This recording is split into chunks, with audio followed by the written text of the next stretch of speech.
Hello friends, आज मैं आपके साथ स्टैटिस्टिक्स का एक और टॉपिक लेके आया हूँ और टॉपिक का नाम है काइंड्स ऑफ टेबल। शुरू करने से पहले बता दूं कि इस चैप्टर के सारे लिंक्स आपको इस वीडियो की डिस्क्रिप्शन में मिल जाएंगे, अच्छे से जाके आप चेक कर सकते हैं। तो चलिए शुरू करते हैं। There are 3 basis of the classification of tables. 3 तरीके से हम जो टेबल्स हैं उनको क्लासीफाई कर सकते हैं। Purpose of table, originality of table and construction of table. इन तीनों तरीकों को मैंने नीचे डिटेल में एक्सप्लेन किया है। According to each of these basis statisticians have classified tables as in the following flow chart। तो सबसे पहले kinds of table, according to purpose, according to originality and according to construction. तो purpose के हिसाब से देखें तो सबसे पहले आ जाता है जनरल पर्पस टेबल और स्पेशल पर्पस टेबल। ये क्या होता है ये नीचे मैंने एक्सप्लेन किया हुआ है। ओरिजिनलिटी के हिसाब से देखें ओरिजिनल टेबल या ड्राइव टेबल। ओरिजिनल जो आपने खुद ने इकट्ठा करके सीधा टेबल बना दिया, ड्राइव उसमें में से ले लिया। एक आ जाता है अकॉर्डिंग टू कंस्ट्रक्शन, इसमें आ जाता है सिंपल टेबल जिसको 1 वे टेबल भी कहा जाता है, या कॉम्प्लेक्स टेबल जिसमें आ जाते हैं 2 वे टेबल, एंड ट्रेबल मतलब जिसमें 3 डाटे अवेलेबल हो 3 चीज़ों के, या मैनीफोल्ड जिसमें कई हों। ठीक है, तो इस सब को डिस्कस करते हैं। सबसे पहले आ जाता है tables according to purpose. According to purpose there are 2 kinds of table. 2 kinds होते हैं टेबल के। सबसे पहला आ जाता है जनरल पर्पस टेबल जिसमें आम पर्पस के लिए, जैसे मान लो मैं क्लास में मार्क्स ले रहा हूँ बच्चों के आम, ठीक है, जिसमें हम बेसिक चीज़ें डिस्कस करते हैं। General purpose, general purpose table is that table which is of general use, आम यूज़ के लिए हम उसे यूज़ कर सकते हैं। It does not serve any specific purpose और स्पेशल प्रॉब्लम अंडर कंसिडरेशन। ये कोई स्पेशल प्रॉब्लम या कोई स्पेसिफिक चीज़ को कवर नहीं करता।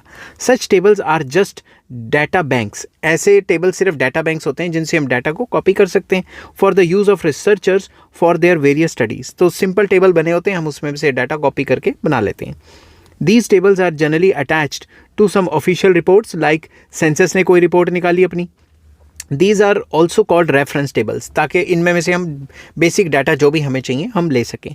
तो उसके बाद आ जाता है special purpose table, very important. Special purpose table is that table which is prepared with some specific purpose in mind. जब हम उस टेबल को बना रहे होते हैं तो हमारे दिमाग में एक स्पेसिफिक पर्पस होता है कि हमने ये टेबल इस मकसद के लिए बनाया है।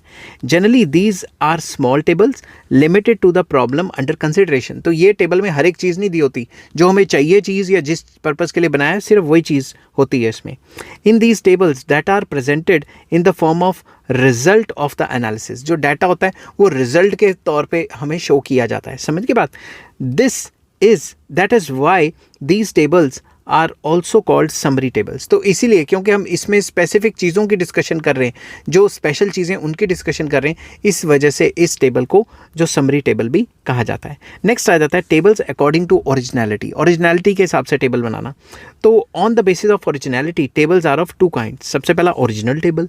तो ओरिजिनल टेबल क्या होता है? An original table is that in which data are presented in same form and manner in which they are collected। मैं घर घर लोगों के गया, मैंने एक टेबल सा बना लिया, वो टेबल क्या होगा? Original table. समझ की बात? अब उसी से अगर मैं कोई रेलिवेंट इन्फॉर्मेशन निकाल लूँ तो उसको ड्राइव टेबल कह देंगे, और अच्छे तरीके से उसको पेश करने का तरीका sorry. A drive table is that in which data are not presented in the form or manner in which these are collected। तो वो तो raw data इकट्ठा किया था। Instead, data are first covered into ratios और percentages and then presented। तो इस table में क्या होता है? डाटा को और अच्छे से क्लासीफाई करके उसकी रेशो, परसेंटेज या और कई चीज़ें निकाल के उसको अच्छे से प्रेजेंट किया जाता है। रॉ डाटा की तरह या रॉ टेबल की तरह ये टेबल नहीं होता। नेक्स्ट आ जाता है tables according to construction, very important. According to construction tables are of 2 kinds. Table 2 kinds के होते हैं। सबसे पहला हो गया सिंपल और 1 वे टेबल। तो ऐसे टेबल में क्या होता है? A simple table is that which shows only 1 characteristic of data. जैसे मैंने यहाँ लिखा class 8th 9th 10th 11th 12th, ये क्लास के बारे में बता रहा है, एक ही चीज़ के बारे में बता रहा है। अगर मैं इससे एक स्टेप ऊपर जाऊँ, complex table. A complex table is one which shows more than 1 characteristics of data। ये एक से ज़्यादा characteristics शो करेगा, क्वालिटी या attributes एक से ज़्यादा शो करेगा।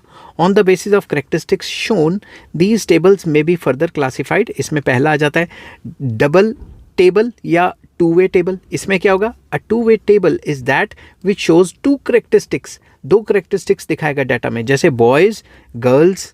समझ की बात? बॉयज़ और गर्ल्स पे फोकस किया गया है। इससे एक स्टेप ऊपर चलें, ट्रेबल टेबल। ट्रेबल में क्या होगा? ट्रेबल में हमें 3 करेक्टरिस्टिक्स दिखाएगा, जैसे मैंने यहाँ बॉयज़ का दिखाया, रूरल अर्बन का दिखाया, गर्ल्स का दिखाया और उनकी रूरल अर्बन। तो एक तो हो गया सेक्स, मतलब मेल फीमेल। दूसरा हो गया रूरल अर्बन। तो रूरल अर्बन मेल फीमेल, ये मतलब कि बॉयज़ हैं या गर्ल्स हैं, ये 3 चीज़ें कवर कर ली मैंने, ठीक है। और कुछ लोगों का ये मानना होगा कि आप ये भी तो कर सकते हो कि एक कवर कर ली क्लास, एक होगी रूरल अर्बन और एक मेल फीमेल टाइप का डाटा, तो ये 3 भी तो होगी। हाँ बिल्कुल होगी। नेक्स्ट आ जाता है मैनीफोल्ड क्लासिफिकेशन।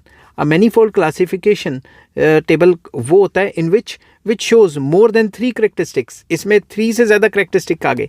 एक तो क्लास भी दिखा दी, एक तो बॉयज़ गर्ल्स भी दिखा दिए, एक तो रूरल अर्बन भी दिखा दिए, और रूरल अर्बन में भी दिखा दिए मैरिड अनमैरिड। तो इस टाइप के टेबल को हम मैनीफोल्ड क्लासिफिकेशन कहते हैं।